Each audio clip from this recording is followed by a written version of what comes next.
ನಮ್ಮ ಬೆಳಪು, ಉಚ್ಚಿಲ ಮತ್ತು ಮೂಳೂರು ಪರಿಸರದಲ್ಲಿ ನಿನ್ನೆ ಬೆಳಗ್ಗೆಯಿಂದ ಬಿದ್ದಂತ ಬೆಂಕಿ ರಾತ್ರಿ ಇಡೀ ದಗದಗದೆ ಉರಿಯುವುದಲ್ಲದೆ ಇವತ್ತಿನ ತನಕ ಕೂಡ ನಿರಂತರವಾಗಿ ಜನ ಭಯಭೀತರಾಗುವ ತನಕ ಆ ಬೆಂಕಿ ಆವರಿಸಿದೆ.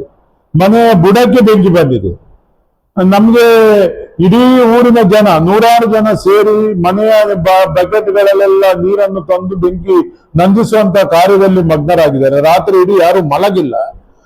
ನಾವು ನಮ್ಮ ಅಗ್ನಿಶಾಮಕ ದಳದವರಿಗೆ ಫೋನ್ ಹಾಯಿಸಿದಾಗ ಅವರು ನಿನ್ನೆ ರಾತ್ರಿಯಿಂದ ಬಂದು ಈ ಬೆಂಕಿ ನಂದಿಸುವ ಕಾರ್ಯದಲ್ಲಿ ತೊಡಗಿಸಿದ್ದಾರೆ.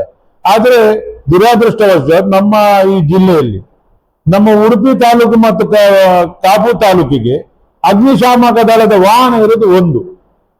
ಅವರಲ್ಲಿ ಬೇರೆ ಬೇರೆ ಊರಿನಲ್ಲಿ ಬೆಂಕಿ ಬಿದ್ದರೂ ಕೂಡ ಅವರಿಗೆ ಹೋಗ್ಲಿಕ್ಕೆ ಅಸಾಧ್ಯ ಆಗ್ತದೆ, ಸಮಯಕ್ಕೆ ಸರಿಯಾಗಿ ಬರ್ಲಿಕ್ಕೆ ಆಗುದಿಲ್ಲ.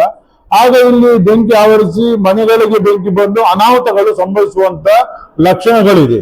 ಈಗಾಗಲೇ ನಾವು ನಮ್ಮ ಹವಾಮಾನ ಇಲಾಖೆಯವರು ವರದಿ ಮಾಡಿದ್ದಾರೆ. ಏಪ್ರಿಲ್ ತಿಂಗಳಲ್ಲಿ ವಿಪರೀತ ತಾಪಮಾನ ಇದೆ, ಜನ ನಡೆದಾದರೂ ಕೂಡ ತೊಂದರೆ ಇದೆ.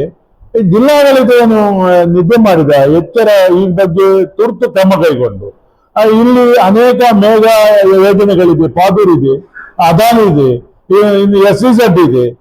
ಇವರಿಗೆಲ್ಲ ಮಾಹಿತಿ ಇವರ ಮುಖಾಂತರ ಒಂದೊಂದು ಅಗ್ನಿಶಾಮಕ ವಾಹನವನ್ನು ಜಿಲ್ಲಾಡಳಿತ ಗೊತ್ತುಪಡಿಸಿ ಆಯಾ ಜಾಗದಲ್ಲಿ ಬೆಂಕಿ ಬಿದ್ದಾಗ ಅವರ ಸಹಕಾರ ಮಾಡುವಂತ ಅದನ್ನು ಆದೇಶ ಮಾಡಬೇಕು.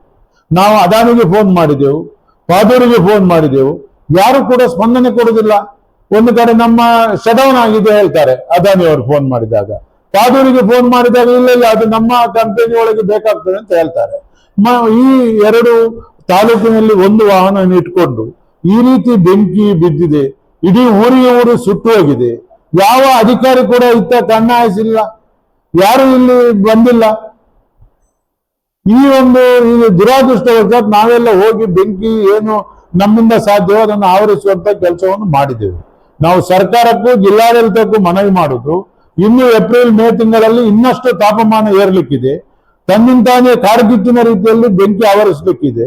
ತಾವು ಮುನ್ನೆಚ್ಚರಿಕೆ ಕ್ರಮ ಕೈಗೊಳ್ಬೇಕು, ಜನರನ್ನು ಕಾಪಾಡಿಕೊಳ್ಬೇಕು, ಇಲ್ಲದಿದ್ರೆ ಇದರಿಂದ ತೊಂದರೆ ಆಗ್ತದೆ. ಇದು ಜಿಲ್ಲಾಡಳಿತ ತುರ್ತು ಈ ಬಗ್ಗೆ ಸಭೆ ಕರೆದು ಆ ಟಾಸ್ಕ್ ಫೋರ್ಸ್ನ ಮುಖಾಂತರ ಯಾವ ರೀತಿ ಎಷ್ಟು ಅಗ್ನಿಶಾಮಕ ದಳದ ವಾಹನಗಳನ್ನು ಗೊತ್ತುಪಡಿಸ್ತಾರೆ ಉಡುಪಿ, ಕಾಪು, ನಮ್ಮ ಪಡುಬಿದ್ರಿಗೆ, ಈ ಬಗ್ಗೆ ತಾವು ಬಹಿರಂಗಪಡಿಸಬೇಕು ಮತ್ತು ಯಾರನ್ನು ಅದಕ್ಕೆ ಸಂಪರ್ಕ ಮಾಡಬೇಕು ಅಂತ ಹೆಲ್ಪ್ ಲೈನ್ ಕೊಡಬೇಕು. 100ಗೆ ಫೋನ್ ಮಾಡಿದಾಗ ಒಂದೇ ವಾಹನ ಇರುವಂತದ್ದು, ಅವ್ರು ಹೇಳ್ತಾರೆ ನಾವು ಇಲ್ಲಿ ಬೇರೆ ಕಡೆ ಹೋಗಿದ್ದೇವೆ ಅಂತ. ಆದ್ರಿಂದ ಈ ಸಮಸ್ಯೆ ಇದು ಉಲ್ಬಣ ಆಗ್ತದೆ, ಇದು ವಿಪರೀತ ಆಗ್ತದೆ, ವಿನಾಶಕ್ಕೆ ಹೋಗ್ತದೆ ಅಂತ ನಾನು ಈ ಸಂದರ್ಭದಲ್ಲಿ ಹೇಳ್ತೇನೆ. ಜಾಗೃತ ವಹಿಸಿ.